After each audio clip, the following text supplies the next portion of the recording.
We're diving deep into deep conversations here on Let's Talk About the Deep Stuff. I'm your host, Sean Kneese. Today's episode, I wanted to talk about the need to create. I've said on the show that I'm an actor, writer, and podcaster, as I'm doing here. I've always liked expressing myself through different creative outlets, and I wanted to talk about what is that need to create, even when it's hard, to pursue creative passions, like what keeps you going with that, because I know a lot of us keep going even when it's not the easiest thing to pursue. So I have my friend Steve Craig joining me here today, he's also pursued many creative passions over the years, but now he's primarily filmmaking. He used to do music more back in the day. I think he still sometimes does it, but filmmaking is his main thing. And you're in Huntington Beach, which is near LA, but you're still, I guess, in the LA scene. Maybe say a bit about yourself and give your thoughts on this topic, and we'll take it from there. Sure. Yeah. Thanks for having me, man. I was on your last podcast. Obviously, I'm afraid to go back and listen to that. I've probably grown a lot since then. I don't know, but I'm glad to be on this new one, and I'm glad you're still doing it. Yeah, I'm in Huntington Beach now, which unfortunately is a very conservative town. I didn't know that when moving to it, but but it's a gorgeous town, and we're about an hour away from LA, or 40 minutes, depending on traffic or depending on what part of LA. And I wanted to get away from LA since we last spoke. I got so tired of LA, and we could talk more about that, but it just wasn't the vibe for me. I didn't want to be part of that rat race, or I just wasn't finding my place there. And so this was a strategic move where I could kind of have room to breathe, but still have LA and all the talent and all the network that I made and everything there at arm's length. So that's what brought me down here. And then, I started my own business down here, where I reached out to prospective clients to see what kind of video services they may need. And I started that way. And so to get onto your topic, which is a deep one. I know that's what this podcast is all about, is why do we need to create? And that's a great question, because it's we do, right? I needed to, there was a period of time where I was not creating, and I was losing my mind. I was losing my mind trying to think of what's my next move going to be? Can I live a life where I'm not creating? Can I, and I tried to explore that as deeply as I could. I tried to explore 9-to-5 work, where I was working in a cubicle, doing internal sales, and that ended up helping me in the long run. But I tried construction work. I thought, can I just live, without using my creative? All I could say is that, when I was working in construction, I saw guys that just naturally had a proclivity towards hardware and labor and woodwork, whether it's woodwork or steelwork. I was in glass. I was a glazer. These guys knew what they were doing kind of naturally. And while I was there, I realized, well, I have these sort of natural interests and these natural knowledge where I was able to pick up a guitar and learn it, without anyone showing me how.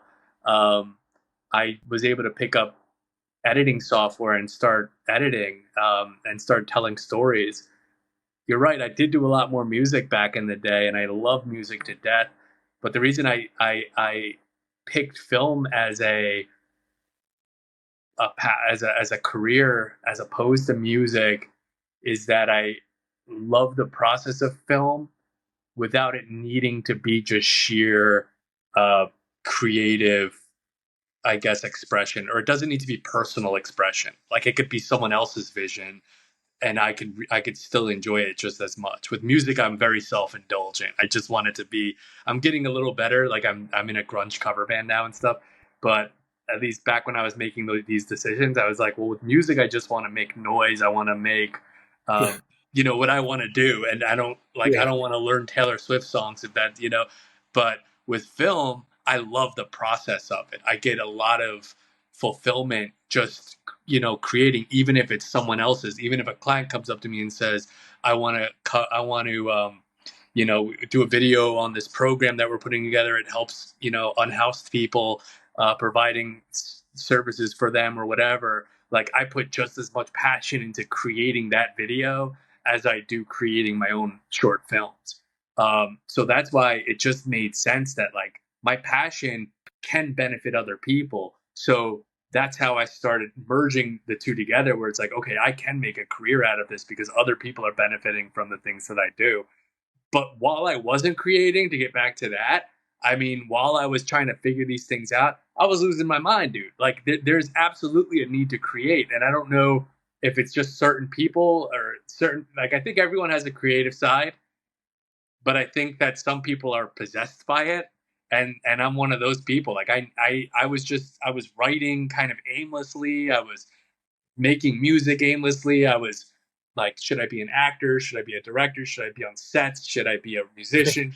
I was all over the place, and it was Yeah. driving me crazy because nothing was like really working out until I found direction. So yeah, I don't know why we need to create. I just know that if I'm not creating, I'm dying inside. How do you feel?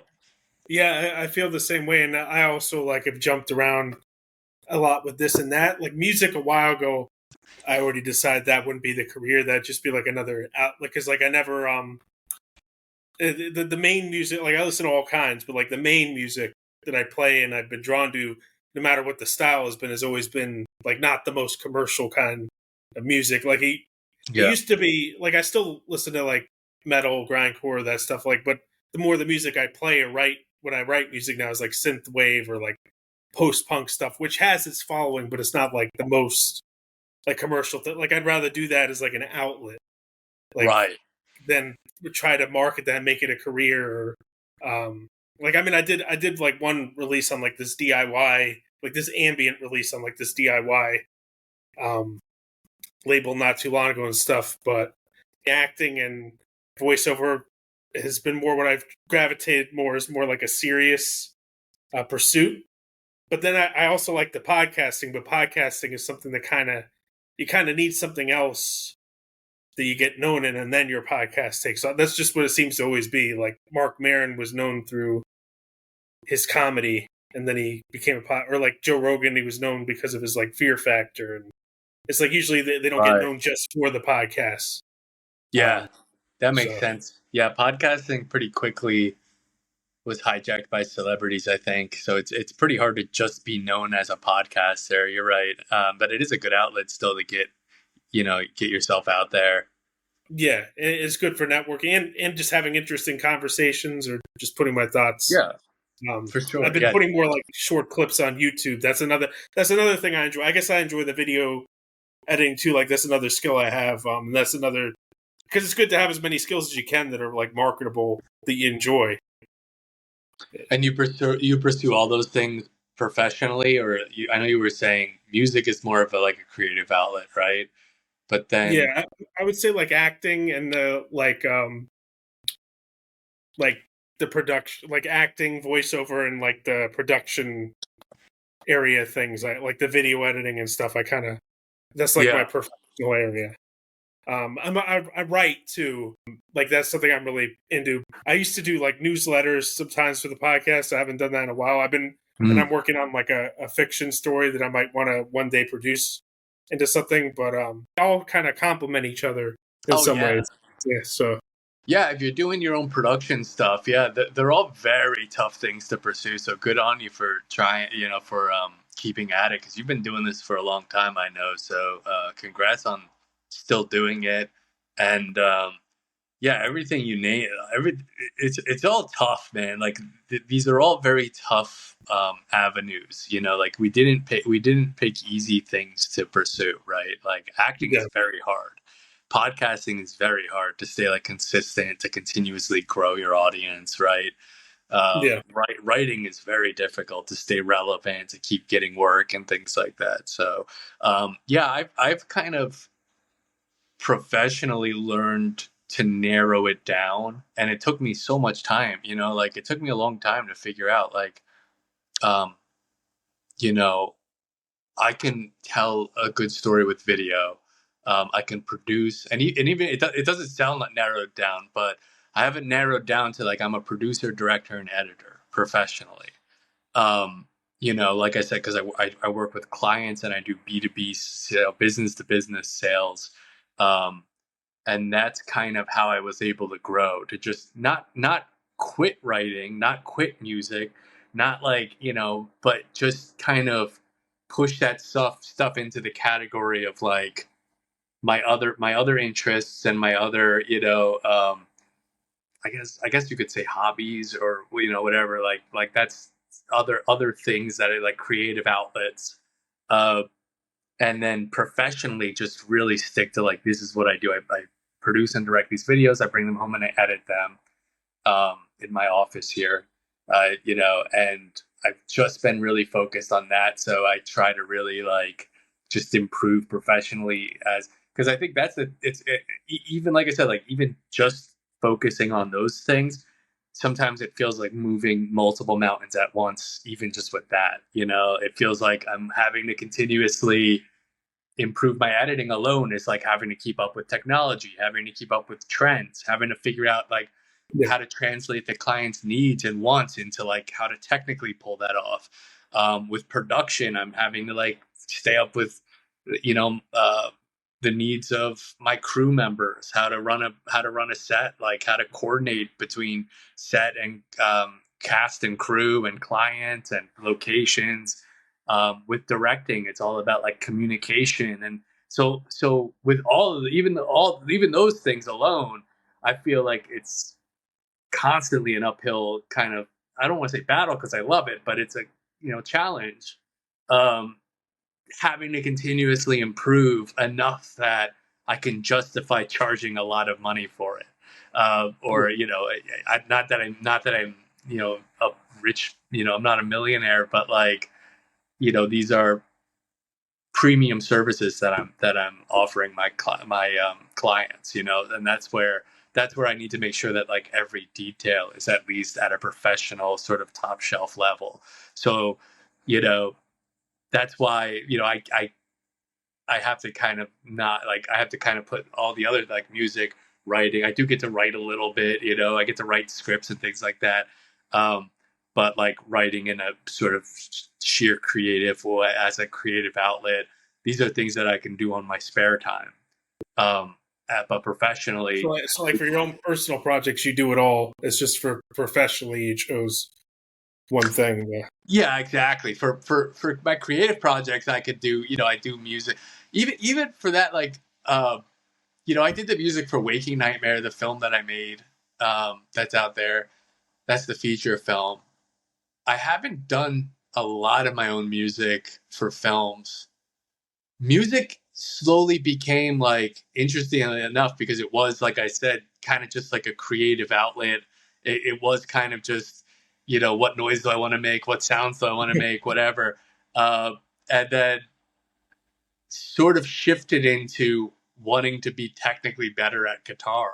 So I've been learning, like I've been enjoying, like if you see on my Instagram, learning guitar covers and trying to Yeah. sound like that guitar, like that track. So learning a Death song, or, whatever I did, Chat Pile with the band, like, and actually trying to play it like that person, which I wasn't before when I was a musician, oddly enough. Now I'm like, because it's become more of a hobby, that's sort of a therapy for me. Like that's almost a form of meditation Yeah. or therapy. Like learning different people's like I've been doing like some bass covers here and there, like learning some bass covers here and there, like different, but more like simpler kind of bass. Right? Sometimes I just like those simple like bass Yeah, lines. Like the bass really stands out. Like that's why I like a lot of that like goth rock stuff yeah, because like that's bass cool. focused. Yeah, Yeah, it's got a nice dancing groove to it too. yeah, Yeah, yeah, there's something very satisfying about just like playing along with someone and you sound just like them. I've been, like I mentioned, in a grunge cover band that we just started, and learning like Alice in Chains and Soundgarden. It's perfect for me. Like it's chunky, heavy, not brutal death metal heavy, but like rocking or like riffs. Nirvana or Melvins Yeah, kind of yeah, stuff. we play a lot of, I guess Melvins wasn't really, but Melvins influenced Nirvana, but they're not really grunge. yeah, we do have a couple of Melvin songs in there too, though. We play Revolve and Honey Bucket. Yeah. Uh, It's always interesting how like the more known artists like sometimes have like underground influences, because I know Kurt Cobain liked Celtic Frost. oh, And really? I didn't know yeah, that. yeah. I guess I could hear that a little bit in Bleach, like even though it's a very different style. But I guess like that kind of low, but like it's not metal or any of that off. But like I could definitely hear Melvins and like Bleach. I think I had a lot of Melvins Yeah, influence. I think so. I think Bleach Yeah, is I think Bleach, a lot of it's just like straight up Melvin's worship. yeah. That's probably the main album. There's like actually I don't mind their later stuff, but that's probably like the only one I'll like sometimes go back to and listen to is Bleach. Really? Yeah, I like Nirvana. I think I listened to them so much when I was 12, 12, 13, 14. Like I listened to them so much. But every now and then, like, yeah, because I'm in this band, I just went back and listened to all their albums, and they all hold up. Like, yeah. it's simple music, but there's something so passionate about it that And it you just. mentioned Soundgarden, that like they had some cool bass lines. I Oh man, wasn't that yeah, into them when I was younger, but I listened to like the earlier stuff. Like not too long ago, I was listening to like some of the early stuff. It was pretty good. Like after Chris Cornell died and all that. So I love Soundgarden. Yeah, I think Matt Cameron's drumming is amazing, and some of their riffs and their songs, Jesus Christ Pose and Rusty Cage, are such good songs, and Outshined and Spoon Man. Like I play along to those and just like I feel it I never get tired of it. And same with Alice in Chains, like Man in the Box and Rooster. Like these are songs that we play yeah, that I just never get tired of. yeah. This is just like ones you can listen to again, again, or play again.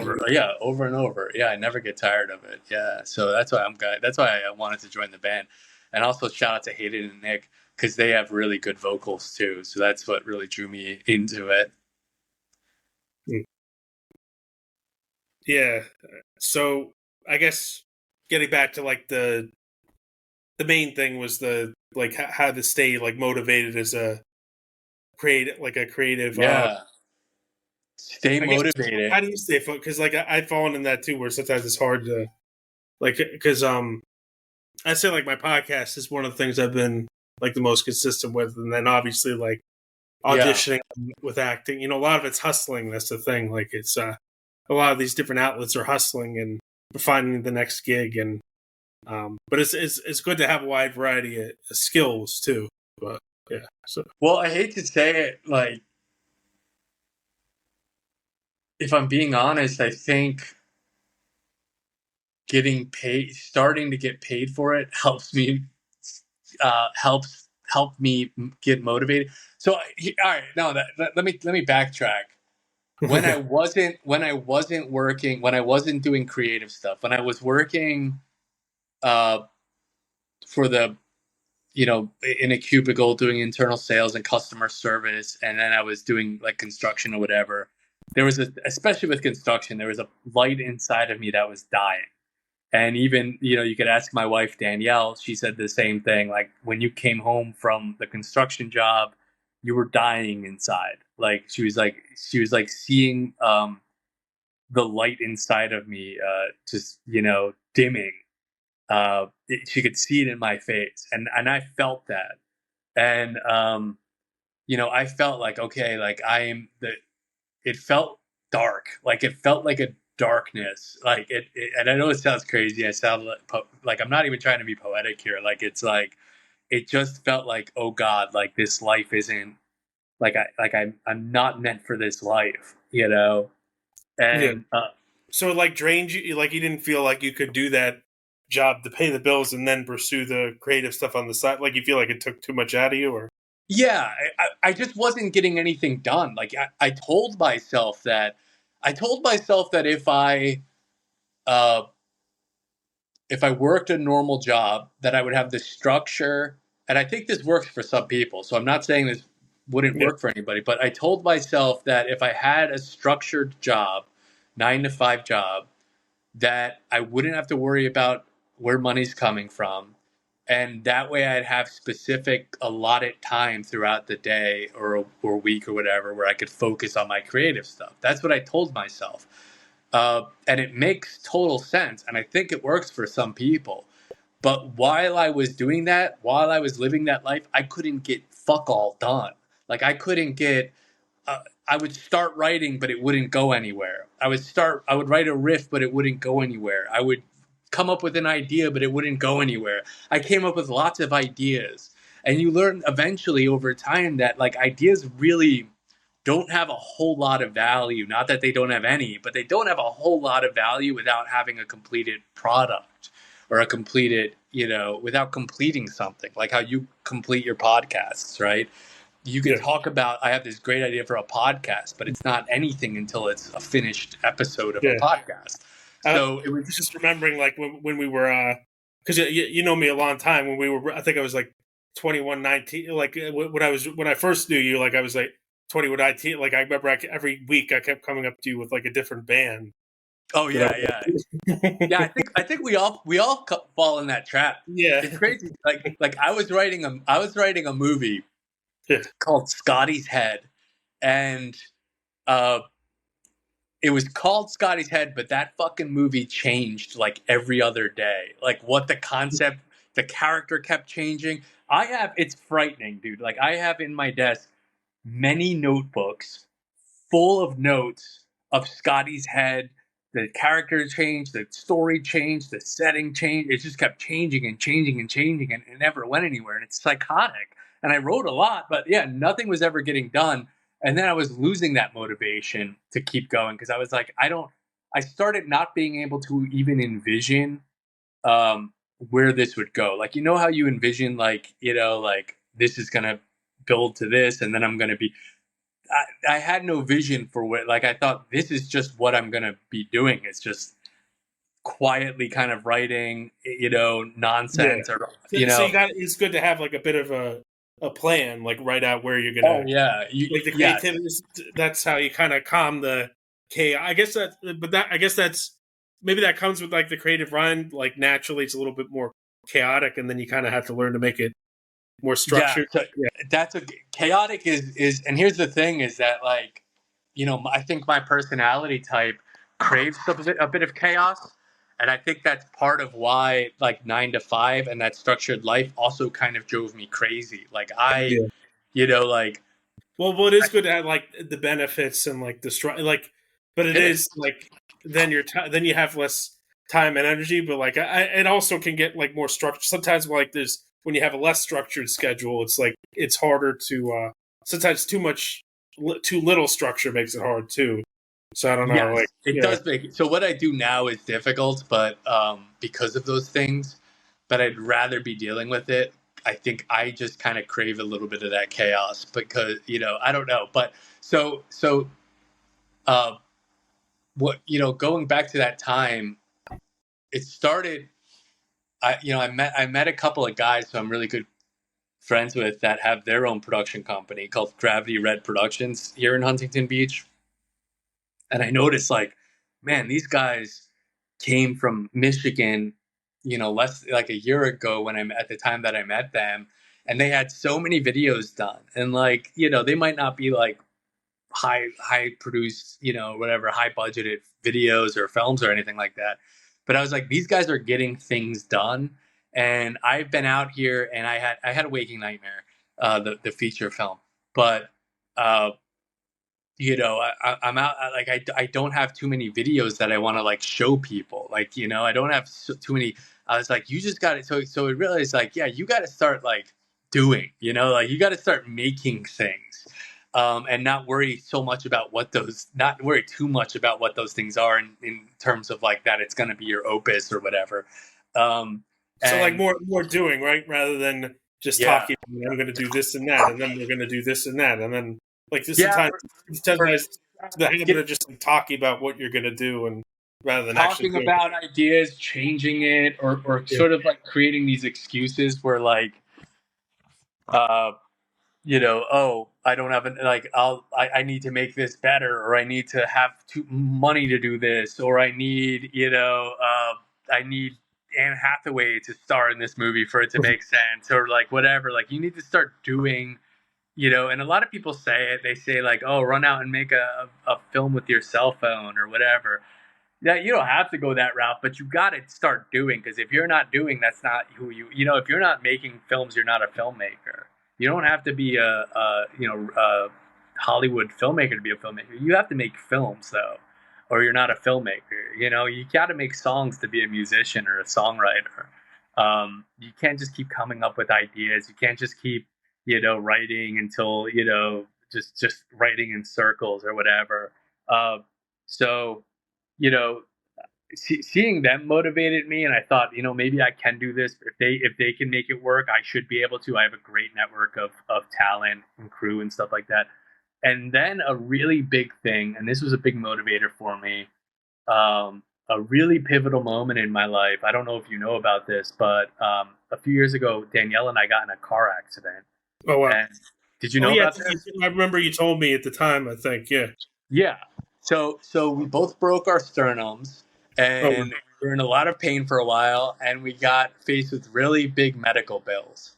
And and I wasn't making a whole lot of money then, but I did, like I said, I met those guys. I started my company, so I had one client, and I was making a little bit of money doing like social media videos for this client.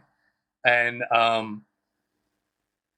I was faced with these bills, and I just thought, you know what? Some people are gravitated towards money, and I'm not. And I want to figure out why, and I want to start rewiring my head so that I could figure out how to profit, how to make a living, like how to, make a career, like a serious adult, grown up career based on with what I can do now, and not like hopefully not have to like go learn a new skill, like as a construction worker, or learn a new skill. Like with what I have, how do I make a career out of it? And this is probably my first time saying this stuff publicly, so I'll get a little vulnerable here. So I decided to uh, find a therapist that specifically would be able to coach me in how to become more of a business person, and give me feedback as to like what kind of ingredients am I missing that I haven't been able to like make a career out of what it is that I do. And I found a guy, and he was so good, and he was so perfect, and he was specifically catered to what I was asking for, what my needs were. He would give me direct feedback very bluntly. He was an older gentleman, and rest in peace. He actually died suddenly, and wow. I think about him all the time, because I saw him on and off for about. He was also very honest. Like, he wouldn't be like, "You need to come back every week," unless I was really struggling with something, and he'd be like, "You're in some deep shit right now. Come back next week." But if I was doing well, he'd be like, "Let's talk in a couple of weeks, or let's talk in a month." So I saw him over the course of 2 years, and so and then he died, and yeah, I miss him. He made a really huge impact in my life, and I haven't seen anyone since then.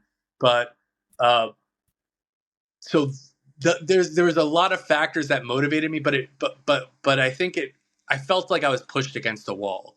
I felt like what's motivating me to keep going is that I saw the other side. I saw the alternative life that I could be living, and it sucks, and I hate it. And when I made these changes in my life, where I started properly uh, running this business, where I started learning how to talk about myself confidently, and advertising what I do, when I started the first time I started making commercials, and I got feedback from my client who was like, "Oh my God, you made our business look so good.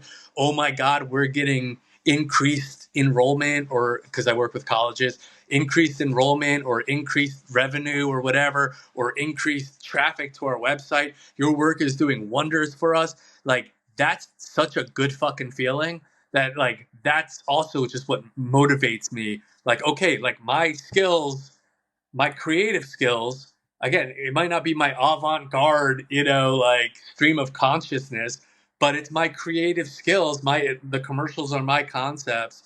They're my creation. They're me putting together a crew. They're me having total creative control a lot of the times. It's my editing. It's my graphics a lot of the time. Sometimes I work with graphic artists. But I'm taking charge of post production and production, and I'm taking charge of each level of it, and it's benefiting other people and getting that validation of saying like, wow, this is really good. I didn't get that as a construction worker, like I didn't get that in a cubicle. Yeah. And so now I'm making more money than I was before. I'm getting more validation than I ever have. I'm doing it in a way where I'm utilizing my skills, and I don't want this to ever end. Like, I want this to be what I do. So I'm more motivated than ever. And now that I'm doing these commercials, now that I'm like living this lifestyle, I'm making more films than ever. Short films, but I'm making, more short films than ever. I'm playing guitar more than ever. I'm better at guitar than I was when I was in What Austin. you're just more motivated with it, or what? Yeah, I don't know. I feel more balanced. I don't feel so desperate. Like, if that makes sense. Like, Yeah. I know I'm talking like Just like you are when you're making the money you need in the other way. yeah, So, there's something to be said about that. That's why I opened and I backpedaled a little bit, but I opened with like making money is what helped motivated me. It's not just that like because I do this, like I'm only in it for the money. It's that validation motivates me that I do something. Oops, that I'm doing something valuable to other people and not just to myself. Like not just something that's like because I still like making art that I like for me. I still like making, like Dinner at Manny's is a short film I did. Some people like it, some people won't, but I like it. It's for me, like you're and less worried about like, oh, it has to make it. This has to make it, or something like that. yeah, exactly. Like I don't if Yeah. it never makes it anywhere, if it doesn't make money, that's okay. It's my art, it's I feel good about it. Yeah, so you came up with like this whole business idea, but was it when you first started it? Was it kind of like, okay, this is a risk? Like, did you have Oh doubts? yeah. Yeah, and it still is. I mean, truthfully, it still is. But at the sorry, I'm plugging my phone in. It's low on battery. Yeah, but at the beginning, it was scary. Like at the beginning, it was like, am I crazy for thinking that like I can just do this, or like I guess they call it like they call it what's it called? What like that millennials have that like imposter syndrome. Yeah, Yeah, like there's like that imposter, like, am I really, like a producer? Am I really a director, editor, whatever? Like, can I really, like, am I an entrepreneur? Like, can I really run my own business? And if someone told me something like criticizing me or what I do, like, I would really take that to heart. Like I had someone close to me criticize my decision to start the business, and it was like it was like an axe to the heart. Because at that time it was like you're right. Like I don't know if I can do it. Like I don't know if I can pull it off. Um, and now it's like I kind of have it framed where it's like, yeah, it is a risk. Of course it is. So is any job. Like people get laid off, all the time. So I don't know. I to me, like I said, I looked at the alternative. Um, the risk of being a construction worker to me is that I'm going to be completely fucking miserable. yeah, That I'm never gonna really be good at that. That there was a lot of things where it's just like this is kind of similar. Like you still have to find work when you're a construction worker, right? Like when you're a construction worker, you work on a building, and then when the building's finished, you got to find your next job, which is the yeah, same thing that I have to deal with. So there's a lot of overlap there anyway. It's different. Maybe what I do is a little more of a risk, but a lot of jobs you're risking anyway. You're also putting all your eggs in one basket. When you work for one company, let's say for 30 years, 20 years or whatever, and then all of a sudden they let you go and everything is like working for this one company. Like I've seen yeah. people deal with that. So I kind of weighed out all of that stuff. What I do is a risk, and it's scary because everything is on me. That's the big risk, right? That's the big thing. What I do is like everything falls on me. Every creative decision, finding a job, the client retention, the accounting, not getting, not getting audited by the IRS, um, my insurance, every, like, I hire people, I need to be, by the books on all of that stuff. Like I said about before, about all the editing, the trends, the technical skills, whatever. It's like how the commercial turns out. That's my name. Like a camera or a lighting guy can come in, and you know, I don't know, do a subpar job at lighting. At the end of the day, that commercial is going to have my name on it. The client's going to say, you know what I mean? Like, if I hire an actor and they do a bad job, I'm at the end of the day, like, my company's in jeopardy. Yeah. So it is a big risk, but I've made my guy who died used to say, like, you need to learn how to make executive decisions in your life.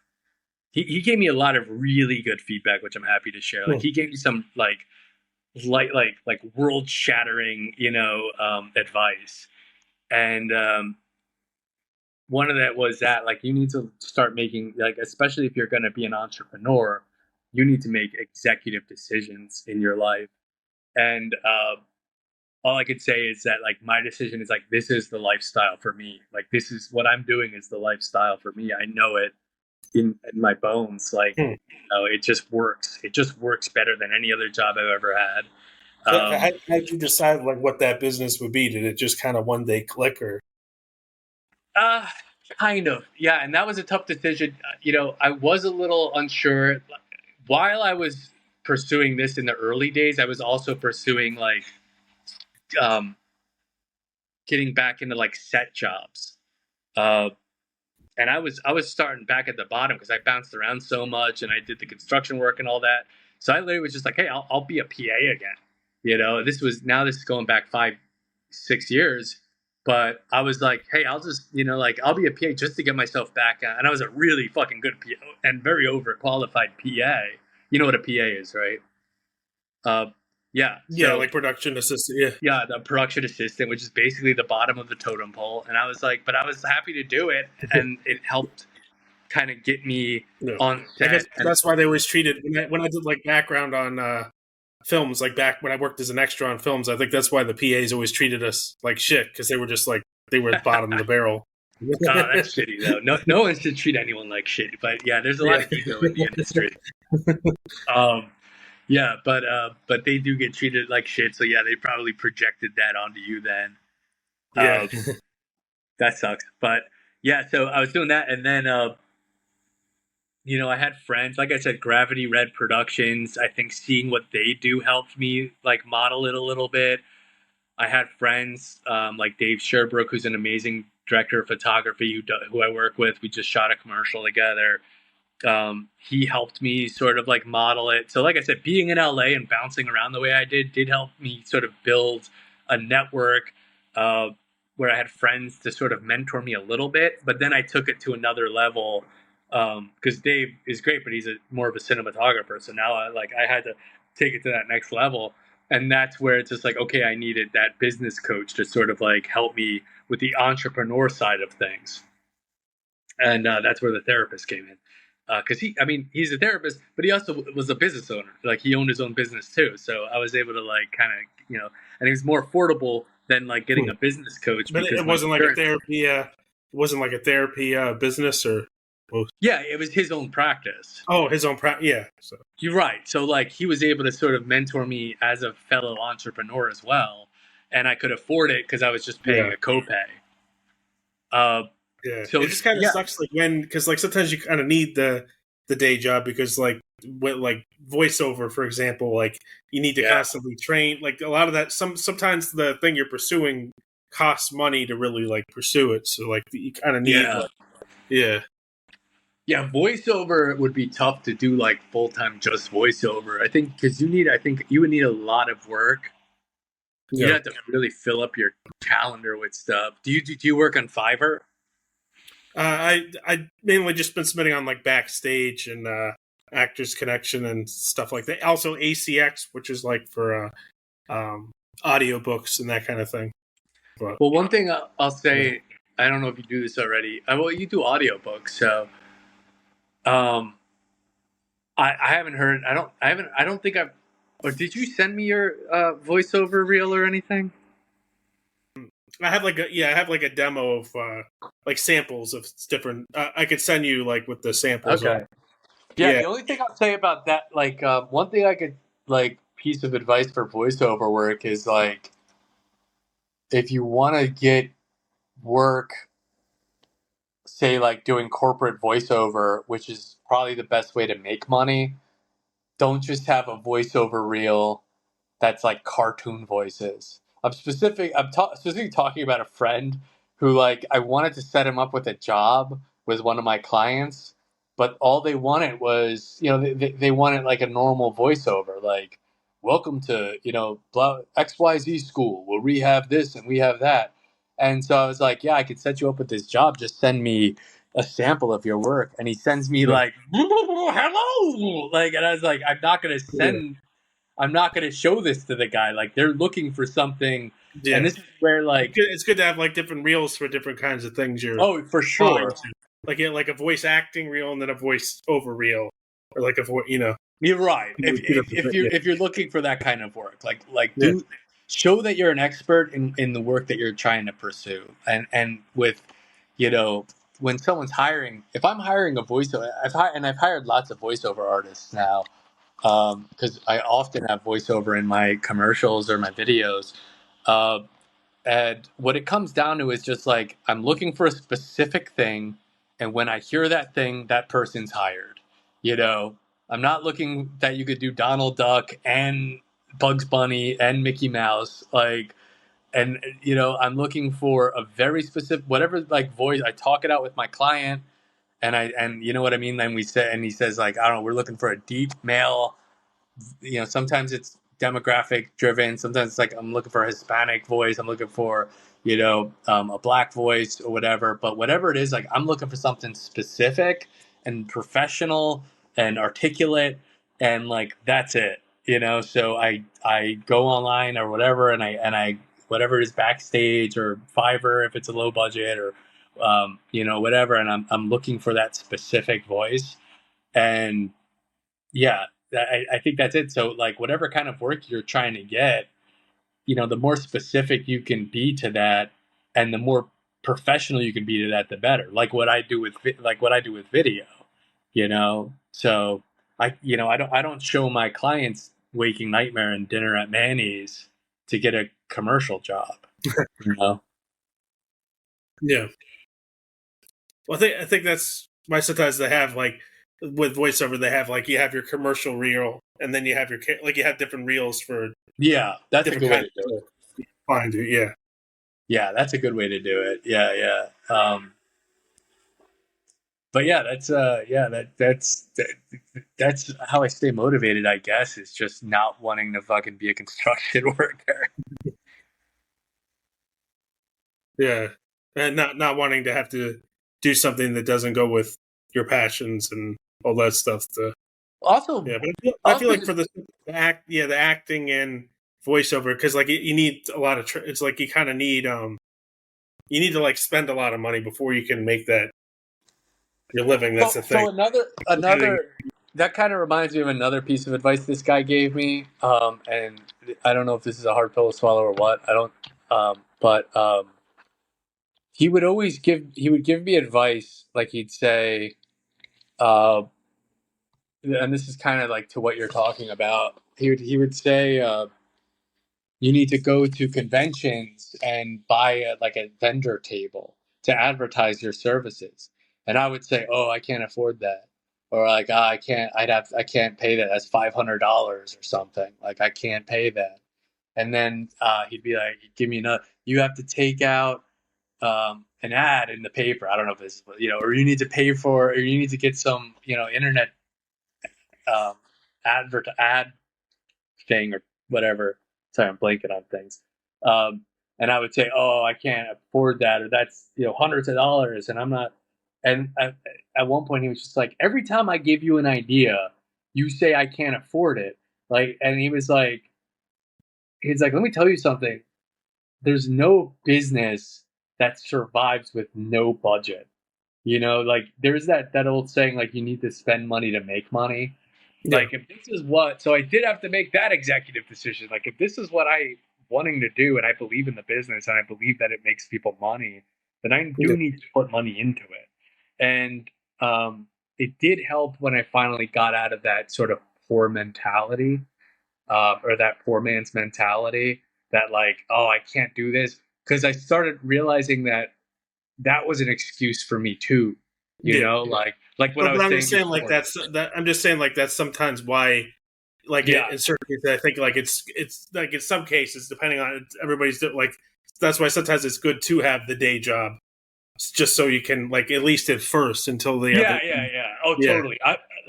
For me, Yeah. it's like, yeah, for me, it's like I said, I made that sort of like decision that I'm doing this entrepreneur lifestyle, and that's like that. So that's more of like, yeah, if you're doing that, if you're doing like a, running your own business or doing, it's a totally different lifestyle. Like it is just like, it's a totally different lifestyle. It could be kind of alienating.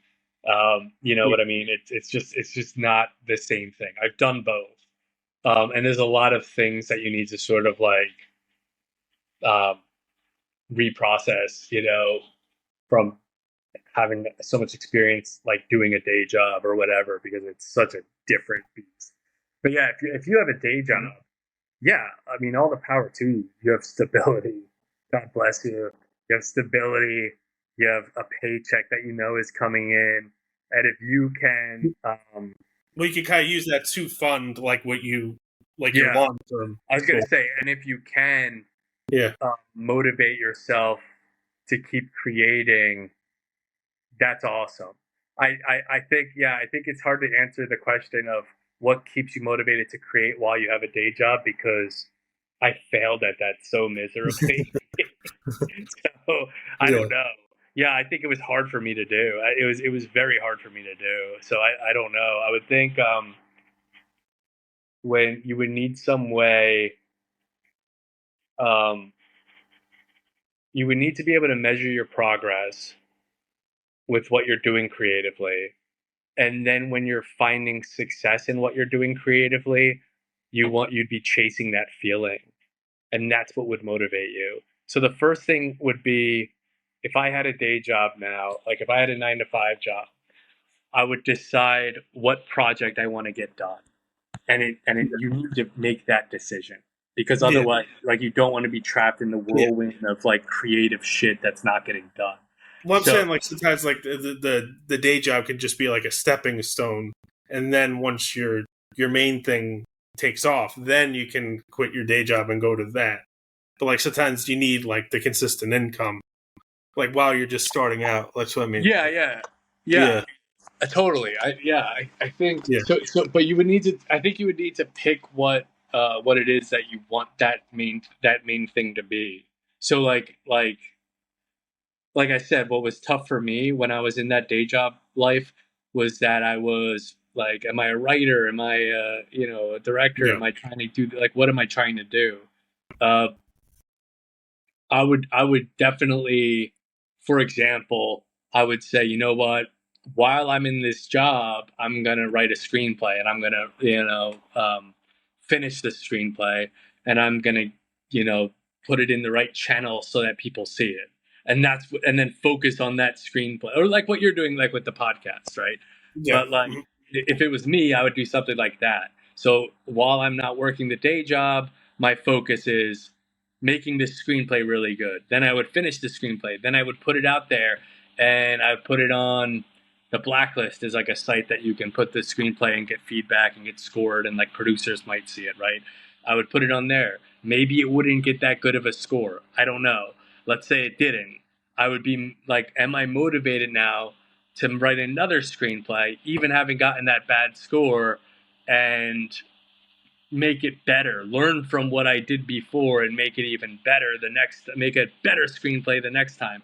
And it would be that kind of thing until and you'd be writing and writing, or I would be writing hypothetically, until a screenplay like hit. And I'm like, and more people are saying, wow, your writing's really good, until someone wanted to produce it or something like that, just as an example. But I think that would be, because if we're on the topic of what motivates you, I'm just trying to get on to the topic where, like I said, I just think my life is so different now that I'm not in a 9 to 5 thing. If I was in a 9 to 5 thing, that's how I would approach it. I would decide what my project is, and I'd work on that one project, and then I'd get the feedback, and then I'd set up the next project and the next one, and try to improve each thing that I do until something takes off, and then you can look into making that your career. Like, how do I make this my career now? Does that make sense? Yeah, that makes sense. And do you feel like what are like the deeper desires? I guess like the deeper desires you're fulfilling or needs that you're fulfilling through your art, like for you.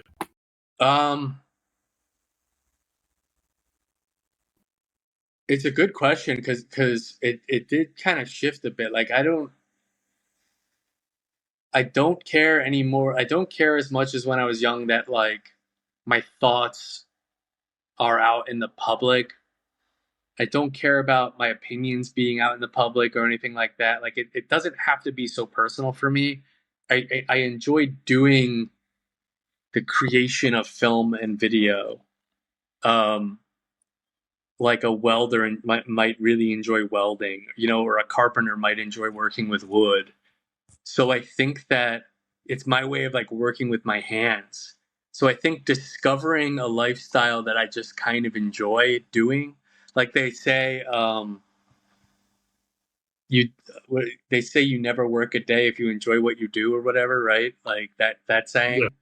Um, I think discovering that and wanting to maintain it became the deeper desire for me. Like, wanting to maintain that, like, this is my life, like this is what I'm able to do, and I enjoy doing it, and I want to keep doing it. That's the kind of thing that I'm chasing. So it's not so much anymore about like before. There's still so many things I want to do, like with film. Like, when I see an A24 movie, I'm like, God damn, I wish I could do something like this. When I see like an Ari Aster film, or like, I think like, God damn, it would be so cool to do something like this. I still want to do that kind of stuff, but it's not as like deeply. It's not about being deeply and personally, uh, what do you call it? Expressive, I guess. Like, it's not about expressing myself anymore. It's about, I found a way to be happy. I found a way to feel stable, even if it's not the most stable like financial life, even if it's not the most, like, I found a way to feel personally stable, and I don't really care about like how the public sees it, or you know what I mean? So But like you're enjoying what you do and you're finding a way to like make a life with it. And yeah, yeah. yeah, because so much of what we do is conflate it with like fame, like, oh, like this guy went out to California. He obviously, like, it's either sick or like he wants to be famous or he wants to be a filmmaker. And I think a lot of people in film, get caught up in that sort of like celebrity aspect of things. At the end of the day, like, I have a service that I provide. It's a job, it's a trade, and I love doing it. So it's not about like any sort of status, like celebrity status. It's not about self-expression and publicizing it. It's about the enjoyment I get out of what I do, that I'm able to make a living off of. And that's the deepest desire that I've found that's kept me going. Yeah. I mean, I guess for me, it's like expression. Yeah. Or like with this show, like just talking interesting, having meaningful conversations, talking to interesting people, or putting like people's idea, like important perspectives out there, idea, depending on who or like what I'm interviewing or what the show is, or just like putting my thoughts out there. That's like with Yeah. the podcast I enjoy doing. And with like acting and the other stuff, I think I just enjoy like that imaginative kind of, Yeah. like, not letting go of that inner child, like using that imagination or like becoming someone else, or like going into an Really imaginary fun. world. Yeah. I would love to act more. Yeah, I acted in did you see the thing I did? I acted with A Date with Death was a short film I did where I I think acted. I saw some, yeah, I remember some of it. Yeah. Yeah, Yeah. yeah. I Yeah. loved doing that, dude. That was And the I first remember time. one way back, you did an acting role where like you cried and you said, "I don't want you to be what you think," or I forget what it was. Like, and Oh man, I it don't was like remember that. it was like 10 years, like a decade ago, or it was a long time ago, like maybe 2010. Yeah, yeah. So yeah, while I was I in think it film. was Sweet and Low. Like Oh, it wasn't your film, it was the other film, but like you oh cried, yeah, yeah, yeah. Oh, and then I laughed. I don't know why. Like it was a serious thing, but I just laughed to like see, and you did good. It was just like I guess because like seeing because like I knew you and like seeing me do seeing something you, like so serious. yeah. And then you said, "You think I'm funny, Sean? Think I'm funny?" That's funny. It probably was, dude. Yeah, It probably was very funny. yeah. Like if I didn't know you and I was watching the film, I'd probably be like, "Oh, serious." Into, but it was like I guess because I knew you and just like seeing you playing a serious role where you're crying was for me. It was just funny because like For me, I was like, "Oh God, am I a joke?" But no, no, I totally get that. I totally get that. yeah. I took myself too seriously back then, anyway. And I find a lot of overlap with like writing too and acting, especially like getting into a character, looking at it from their there's a lot that goes into Dude, I wonder if I have this really good book. Wait, let me. Oh yeah, here it is. I have a. I strongly recommend this book. It's called Seven Pillars Acting by Sonia Cook, and it combines different schools of acting into like seven pillars. Uh, and she actually runs an acting school out here in LA and in Santa Ana. And I've been dying to go take her classes. They call me because I'm on their list, and I just haven't. I'm either too busy or I don't have the extra cash. But that's like on my docket is to get into those acting classes because I really okay. like the way that book breaks it down. Yeah, I would highly recommend it. It's really an interesting way to approach getting into a character. Just to go by, it's like I remember Stella Adler was who like I read different. There was a like Yeah, Stanislavski, and then yeah, there was the Stella Adler. I remember was the one that resonated with me the most. okay. Yeah, What were her like tenets? What was the I don't because I know it's that. been a long time since I read it, but I think she was more about imagination, and Stanislavski was more like method acting, like Right. using a substitute. I kind of like becoming the character more, but more than just drawing for me. But like Got it it. could be useful though. So Got it. I want to say it's been a while since I read this book, but I think, like I said, it's kind of a mixture of all of those things. Um, but um, but I love. I mean, yeah, acting is way harder than people think. It's a very yeah, it's hard to act, and one of the main reasons I want to take acting, I would like to act because it's so much fun, but I'd like to be a better director for actors. So that's one of the reasons I yeah, wanted to take acting classes, so that I can be a better leader for actors. Um, because yeah, I mean, I've got to work with some really good actors, but a lot of times I also have to work with non actors, like with what I do, but get them to sort of do a performance, yeah. like recreate an exciting moment in a classroom. You know, like I have to do that a lot. I have to like, and for me, it's about like sometimes I feel like those guys. Remember, like when you used to get your portrait taken at J.C. Penney or whatever, and the guy would have to like when you were like a little kid, and the guy would have to get you excited and be like, Yeah, look at the teddy bear. Like yeah. sometimes I feel like that's what I'm doing. Like Just say cheese. yeah, yeah, yeah. Yeah, Like I'm just getting people like happy and excited. Like sometimes I have to like act like a bumbling idiot to like get them to laugh or whatever. But then we get the shot, you know. Um, so yeah, that's something. But yeah, I love the art of acting. I think it's extremely difficult because when people are watching a performance, you're not always thinking that like there's a giant fucking camera in that person's face and yeah, like a huge, like at a huge light up here and a huge light up here, and like a whole crew and stands and scaffolding and Yeah.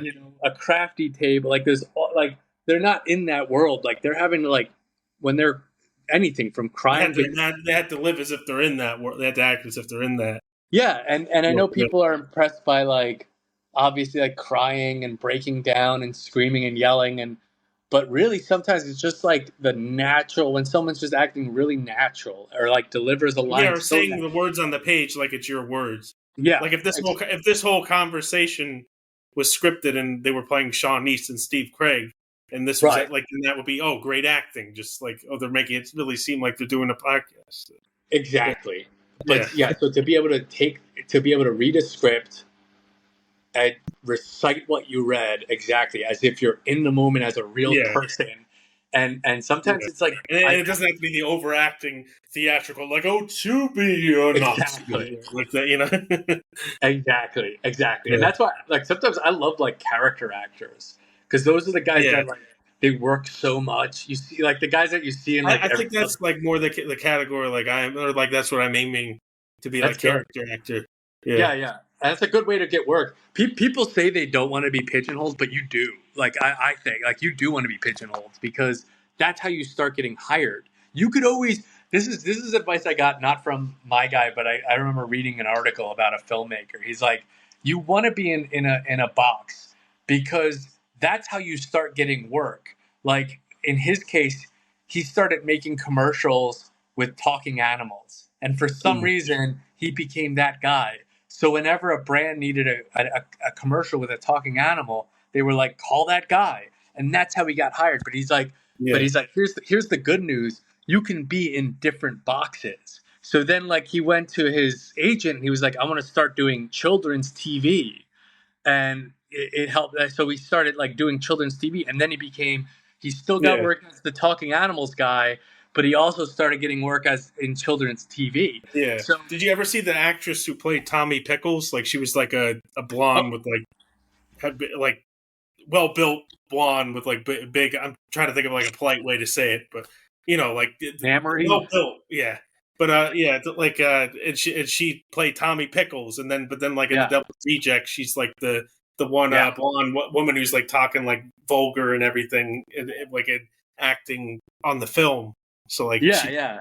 two different things for very different audiences. So, Exactly. yeah, And especially like when you're building your own brand, which is a necessary word, even if you're an artist, you still like you're building a brand. Finding a niche is the best way to start getting consistent, like to start building on something. So for me, it's college commercials because my college commercials perform well. So it's easier for me to call a college and say, hey, uh, I produce college commercials. I've gotten my commercials have gotten enrollment increase. My commercials have won awards. My commercials have done this or that. Like specifically in your industry, they're gonna more likely hire me than someone who calls and just says, "I'm a filmmaker. I do horror movies. I do sometimes I do this kind of commercial. I've done this kind of thing. I've done that kind of thing." Because again, like when you have your money when you have a budget and you need to hire someone, same thing like what I was saying with the voiceover guy. Like I'm looking for the guy that's going to specifically fill that need. So when I call and I say, "Hey, you're a college. I help colleges with my commercials," they're going to hire me over someone that's not specific and has, you know what I mean? So that's not to say I can't find another niche, but having that niche has helped me build on my and you career. kind of just chose that niche, or Sorry. you chose that niche, or how did you? Uh, It's interesting. No, I actually I had an idea that didn't work out. That wasn't working out. I was gonna go after uh, like manufacturing companies because there's a lot of that here. And I thought, oh, they're gonna need like industrial videos or like internal videos and blah blah blah. And then my first client that I got was actually a lawyer, and that lawyer, his marketing director who was basically my immediate boss, uh, she was connected with someone who worked for Northwest College. And that was the first, she got me in touch with that guy. And that guy was like, we need 8 commercials produced next week. And I was thinking, holy shit. But I played it cool. I put on my poker face. I was like, yes, I can do that. And I did it, and it ended up being my first commercials that were on TV. And so I had that. And then when I was still in Montclair, long time ago, I did commercials for, not commercials, I did instructional videos for Capri School of Hair and Cosmetology, which was in New York. So because I had those two schools, because I had Northwest College and Capri School of Hair and Cosmetology, I started thinking maybe I can turn that into something. And I got really lucky. I called like 5 colleges. This is like unheard of because it normally takes like 100 calls before you get a client. But Yeah. somehow in my like fourth or fifth call, I got Santa Ana College, and they became like by far my best. Well, it's really Delilah. I don't know how many names I'm supposed to say on this, but my client Delilah, now she's at Rio Hondo College, and we're doing great work there. And I still work with Santa Ana, but my like fourth or fifth call was this woman Delilah, and she was like, if you can do this commencement video for me in like a week or two with like a very, very small budget, uh, then we could talk about doing commercials. And Well, you shot it and edited it and everything, right? I hired 2 camera guys, and I think most of the money went to them. So I did it like at a loss, but I put my heart into it. I tried to make it just like the most epic, beautiful, commencement video, highlight video that I could, and I'm so proud of it till today. And it made such a huge impact. And this is what I was talking about with the validation. Uh, it made such a huge impact on them. Like they were like, holy shit. Like they're like, we're all talking about this. Like this was incredible. We were not expecting this. And I was like, wow. And it went from, they gave me, I think like $3,000 to do that. And then the commercials, they gave me $25,000 to do the next Wow. project, and it was 2 commercials. And then that went so well that they gave me like $30,000 to do 1 commercial. So it kept building from there. And that's where I started learning how to manage a budget, how to, make the money turn into a return on investment, because that's what people want. Like, how are we going to take this budget and turn it into something, that is going to convert your people that see it into customers of, say, Santa Ana College. Well, those commercials got them, last I heard from Santa Ana College, a 50% enrollment increase. So that's a lot of money to them, so they got that return on investment. And that's why they came back, and then they came back, and we did more commercials. And then Delilah went to another school, and now I'm doing it there. So I don't always get like with I work for 8 or 9 different colleges now, and it's not always a big budget. Sometimes it's a really small budget, but I have that expertise to say, okay, if you have $10,000 or $5,000 only, like, here's what you're going to get from that. I'll give you the best $5,000 video you can get, because I'm going to still put my heart into it, but it's going to be limited. It's not going to be the same as a $30,000 commercial. The production value is not going to be the same. And so like the more they'll pay you, the more they'll put into it. Yeah, you get what you put in. I mean, you could do a low budget commercial that makes a big impact. Especially if you're doing social media, you don't need that a budget at all, But like, the thing is that you still want people still, when they're shopping for a service, especially an expensive service like college, or where to put in your 4 years or whatever, all your money. They want authenticity, but they still want you to know that the brand, the facility, whatever the place, the college or whatever it is well funded. It has like fitness. It's like a fit brand.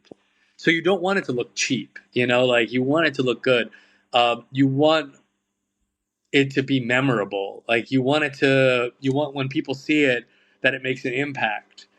And that does still translate into a budget. That still translates into me, like, if I have a lighting crew, a full camera crew, makeup, hair, makeup, wardrobe, uh, you know, it's going to make a difference on how the audience perceives it, as opposed to just like, college kids looking sweaty and slobby, and it's hard to hear, and the you're not sure when you're looking at the shot where your eye should go, because it's all kind of like, there's no like shot composition. Like, that shit still makes people don't think it, because they think, oh, we could all make commercials with our cell phones now, but that stuff still makes a really big difference, and the numbers don't lie, like. But at the same time, like, okay, if you only have $5,000, or if you only have a little bit, here's what I can do. I've got two great guys that are great camera operators. I'll bring them on, and we'll set up like a sort of panel, and we'll spend like this. I'm using a real example now. Like, uh, I had a school recently that had $10,000, and we came up with this idea. They wanted something authentic, and I said, like, let's do a panel discussion. I have three really good camera operators, and we'll set up a multicam shoot, and we'll use real students, and I got a sound guy, and we filmed them for 4 hours. And I took some of the best like sound bites from that 4 hours, and I made a 30-second spot out of it. And it's real, and it's the real students talking, and they're excited about the school. And that's been playing on like Hulu and Disney out out in like Riverside and the Inland Empire area. So it's regional, but it's been performing really great. So so it depends like what your goals are too. But yes, I think the more budget you have, the more you're going to get out of it. And I know you mentioned imposter syndrome before. Like, what's been your experience with like self-doubt and imposter syndrome? I get it all the time, dude. Yeah. I'll say that I'm happy to say that, like, I don't get it. The first few times that I was driving to my own set, especially the Santa Ana ones, for some reason, like when I was telling the story of like when I started working with Santa Ana, I did the commencement video. When I was driving to that commencement video, I was like, "What the hell am I doing?" Like, I've never done a commencement video, like, and we were filming it at Angel Stadium, and I had a team. I had a team of three, which is a really small, including me. So two other guys, and they both were really like good, experienced camera operators that worked on much bigger things. And I'm like, what the hell am I doing? Then when I did the edit, like I said, I put my heart into it, but I still wasn't sure. I was like, when I send this to them, I've never done this before. Like, are they going to watch this and be like, what the hell is this? And when I sent it to them, I convinced myself that that's what was going to happen. Like, I convinced myself, like, I blew it. I totally blew it. Like, I'm not like, they're going to call me. They're going to be mad. They're going to want their $3,000 back. And like I said, when they called and the reaction was so sincere and so explosive with how happy they were with it, that was an immediate 180 for me. Like, I could do this. Then they gave me the budget. Like I said, we're working with tens of thousands now with a commercial with a crew of 11 people. I think the stress was so real from that like I already deal with ear issues. Like, I have tinnitus and stuff. My tinnitus that's the ringing in your ear. It was screeching, and like I was sore everywhere. I felt ill because I was like, what am I doing? Like, again, it was the same thing. Like, the outcome was fantastic. The client was extremely happy. So I started learning over time, like, I can do this. I am doing this. This is what I do. This is my career. I still have self-doubt in moments. Whenever I see something go wrong, I'm hard on myself still. If I see a shot that didn't work well, I'm like, God damn it, it's something that like no one would notice, you know, but I'll be like, God damn it, like I should have been better, like I should have noticed that. But it starts to go away because you start to at least have the confidence of like, what I do is valuable and it's working, and this is what I do. And you got to be confident. Like I said, like any tradesman go into a job, everyone makes mistakes, you know, carpenters and plumbers and whatever, like everyone makes mistakes sometimes. But when they show up to your door, like you got to like, you know, they got to be confident that you, so that you know, like this guy knows how to like, you know, put up drywall or whatever, like whatever it is, like this guy knows what he's doing. And that's how I need to approach video. Like just be the expert, be the professional. So you kind of have to start battling self-doubt out of necessity, but it also starts to kind of like melt away the more success you have. Yeah. And I guess the less you doubt yourself, the more success you get too. The more you. Yeah. Yeah. Yeah, I think so. Yeah, because people smell that, you know, like they sniff that out. If you're doubting yourself, yeah, I mean, you do. Oh man, here's a really big one that the guy that you know, the therapist guy that died told me, that was feedback on me and my demeanor. The way I used to talk about myself so negatively. At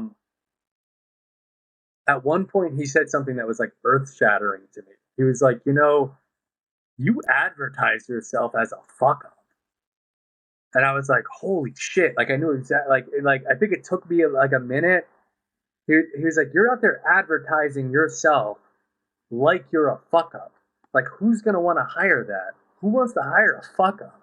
He's like, you need to be like, you're your own brand. You're your own, like, you know, you're the spokesperson for yourself. You're the actor representing your brand and your business. And you're out here, and the way you talk about yourself so negatively, or so like so full of doubt, or so like, you know, you advertise yourself as a fuck up. And then when I talk to you deeper, I realize you have these like marketable skills, and you have these success stories, and you have this adventurous life that you lived, and you have all this stuff going for you. But when you when you're advertising yourself, you talk about yourself like you're a loser. And I was like, man, that is so and fucking true. you can talk yourself up, like you can Yeah, bullshit. Some people can talk themselves up higher than they even are. Like some people, like but then people believe, you know. Then and you got to find that balance where you're not being. You don't want to be arrogant, but you do want to be confident. You got to find that balance. You don't want to be like arrogant where you're writing checks you can't cash. You know, like you're saying you're promising things you can't do, or you know, you're coming at it from an ego. But you need to have that sort of confidence that it's like, this is what I do. Whatever it is that you're doing, you know, I make podcasts. They do well. I drive great conversations, or whatever. I get information out of people. Like you got to have that sort of like confidence that, again, like a plumber, you know, isn't going to be like, oh, you know, I sometimes I have no idea what pipe to put down, or you know, like shit. Like it's like I'm not going to hire you then. You know, like I don't know if I could afford the good pipes, so I only get the bad pipes. You know, like shit like that. It's like, dude, you got to be that professional tradesman that has that confidence. That's like, I know what I'm doing, and if you don't know what you're doing, you could be transparent about it, but you got to like take the initiative then to fucking learn it if this is what you do professionally. You know, so find out what your weaknesses are. You could always hire out your weaknesses, but you could also improve on them on your own. And today's the easiest day to fucking do that, especially like editing, dude. If there's anything I don't know how to do, I can look it up. It's awesome. I can go on YouTube and say, how do I do that thing? And then someone on YouTube says, here's how you do that thing.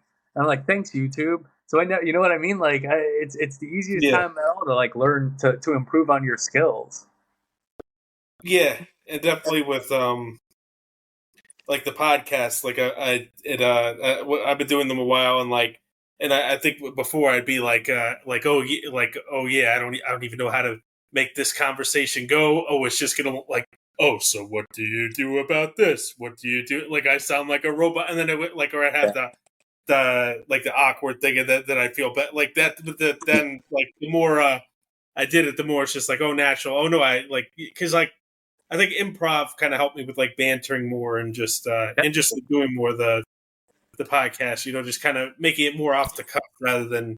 I mean, it's good to have like some structure with it, but not like be too rigid either. Right. Yeah. Right, where you're just kind of like working that, where it's you're in your safe zone, you're in your natural environment. This is what you do. Yeah.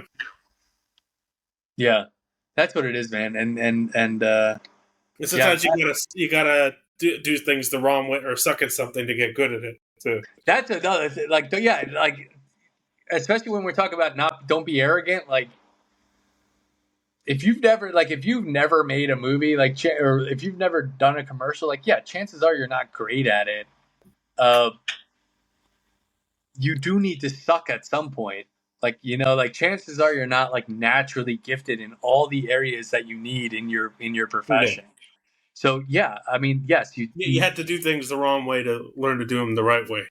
and it helps to be aware of what your pitfalls are. Get feedback, be aware of what your weaknesses are, identify them, and ruthlessly pursue improvement.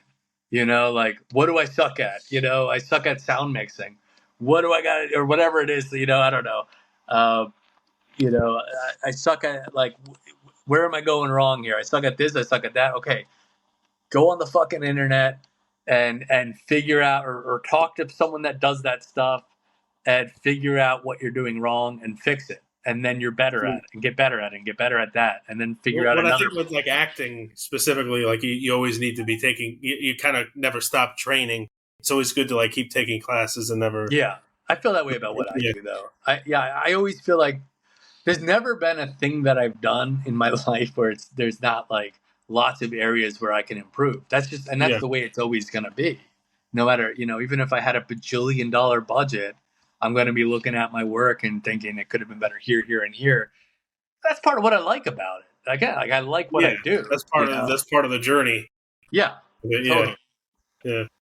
But acting's a lot of that's something you really got because like it's I look at it this way. At least I've been getting asked to do audition. At least I've been getting like auditions. It's just like a lot of it takes a while. You do the audition. It's in each audition you learn. Even if you don't get it, you learn something new. Each audition you do. So yeah. Totally. Yeah. Each project you do, right? Like working with people. Acting, all this stuff is sort of like a never-ending journey, but that's the kind of life that you want, right? Yeah. That's There's the no way to like go. there. It's because I guess that's another thing. Like when you make the focus on being a star, then that's like once you get there, then what? Like you have to enjoy the journey too, and then you may achieve success along that journey. But then it's like you gotta have something else that's like you enjoy while you're doing it. Totally. Yeah. Yeah. It's all about the journey. It's all about doing something that you love, that finding something that does, talking about motivation, like naturally motivate you to want to keep getting better at that thing. And that's it. Any other job that I've had, dude, like I've never been motivated. When someone hands me money and says, make this video for me, I'm motivated to work overtime to do it. I'm not even counting how many hours most of the time. I should, but I'm not even counting how many hours I'm working. I'm there until it's as good as it could be. And I did not feel that way with any other job. I didn't care. Any other job I've had, I'm like, I don't care if this place burns down. Like, I don't care if I'm doing a good job. I'm just here for a paycheck. And, so yes, that goes back to like, it is getting paid, getting that validation that does help motivate me. And then everything. And then because I'm doing that, I'm motivated to make my short films. I'm motivated to, play guitar more. I'm motivated to act again. And it all kind of like becomes relative. One muscle helps the other grow. Yeah. It's all part of the experience, man. That's right, man. Yeah. I'll just take it to the wrap up then. I guess what I want to end it is like advice for creatives struggling to stay motivated. Yeah. Advice is tricky because it's hard to find something that like will apply to everybody. But I think as a creative, you have a different lifestyle. It's a difficult lifestyle. It's extremely rewarding. It can be extremely challenging though too. So when you're in those pitfalls, when you're feeling stuck or when you're having a hard, every job and everything comes with those hardships. So remember that you chose this. If you're choosing a lifestyle of creativity, that you chose it. Be grateful that you get to live a life where you get to create. Not everybody has that luxury. Yeah, um, or even having that creative, that creativity in you, kind of that creative. Yeah, yeah, creativity in you, or even the opportunity to create, or the opportunity to be a writer or be a filmmaker or make videos or podcasts or anything. Like, you get to do that, and we get to be alive and we get to create.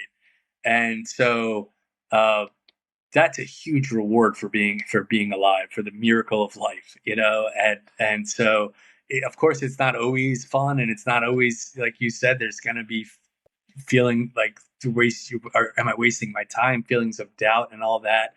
But yeah. just remember, even like that. You got to stop the all over the place. Go here, here, here, here, here, here. You got to Yeah, yeah. get down, man. Yeah, Yeah, yeah, yeah, yeah. yeah, yeah, And try to be motivated towards tracking progress, finishing things, finishing projects. Um, be open to feedback and ruthlessly pursue improvement in what you do. Um, However you measure that sort of yeah, improvement, find a way to measure it. Whether it's external yeah. validation or being paid or views or whatever, or just feeling self-fulfilled, whatever it is, like feeling more fulfilled, even if it's just that. Find ways to measure improvement and be grateful always that you get to be creative and that you are a creative person. And I think that's where the happiness comes, and that's where more of the work and making money off it comes, is enjoying the craft and learning about the craft and focusing on getting better, rather than just making it like, I want to be the big filmmaker, I want to be the big actor. Yeah, That you never really get even, and then even if you do get there, then it's like, okay, yeah, then what? most of those guys are fucking miserable too, right? Like, Yeah, I don't think of it anymore as like making it. I just think of it as doing. Like, there's no yeah, like I'm gonna make it. There's just, I'm doing what I'm doing, and I'm gonna keep trying to improve and grow. And that to me is how I started finding happiness. exactly. Got to Cool. keep on trucking. Keep on trucking, baby. Hell yeah. So you want to plug like anything before we wrap up, or? Yeah, I just started a YouTube channel. I'm going to start putting my short films, starting with Dinner at Manny's. The YouTube channel is called Holy Teratoma. Holy, Holy, Teratoma, Teratoma, which is a teratoma, is a tumor that grows teeth and hair and becomes like its own little person. That's a real thing. But that's so Go on youtube.com/at Holy Teratoma and subscribe if you want to see my short films, starting with Dinner at Manny's. Then next month, I'm going to post the updated version of The Thief, which is also going to be playing at the New Jersey Horror Con next Oh, week, I think. Yeah. yeah, I I'm saw that. That was on YouTube. Yeah, Like, and I have an updated version of it. yeah. I haven't updated from probably what you saw. It is the old version. I think it's still on YouTube, but I have an updated version. It's going to be premiering at the New Jersey Horror Con, I think on the 25th. I don't know, but uh, and I'm going to put that up on YouTube next month. So subscribe to that. Follow me on Stephen Joseph Craig, Stephen with a PH, Joseph Craig, Craig. Uh, that's in Instagram, and you can check out my website, stephenjosephcraig.com, if you want to see my commercial work, and you can reach out to me through that too. Well, it's good to I feel like I should give some kind of final thought, like close out. Just keep going. Don't be too hard on yourself. Thank you. You may think like, what's the point of any of this? I'm wasting the time with everything. But like, even if you suck once, even if you do make a fool of yourself in one thing, it's like you could always get better. And it's the more you learn from fucking up, like the more you can improve. And view growing and improving as part of the journey. Like, Yeah. Don't be afraid to suck, I Yeah. guess. Yeah. I love that. Don't be afraid to suck, man. Let's Yeah. all suck together. If you want to keep updated with future episodes of this podcast, I'm on Spotify, iTunes, wherever you get your podcasts. I'm on social media. Let's talk about the deep stuff for Sean Kneese, SeankNeese. Feel free to reach out with your thoughts, like if you're a creative, like how you stay motivated, or if you found this conversation helpful. And that's about it for this episode. We'll catch you on the next one.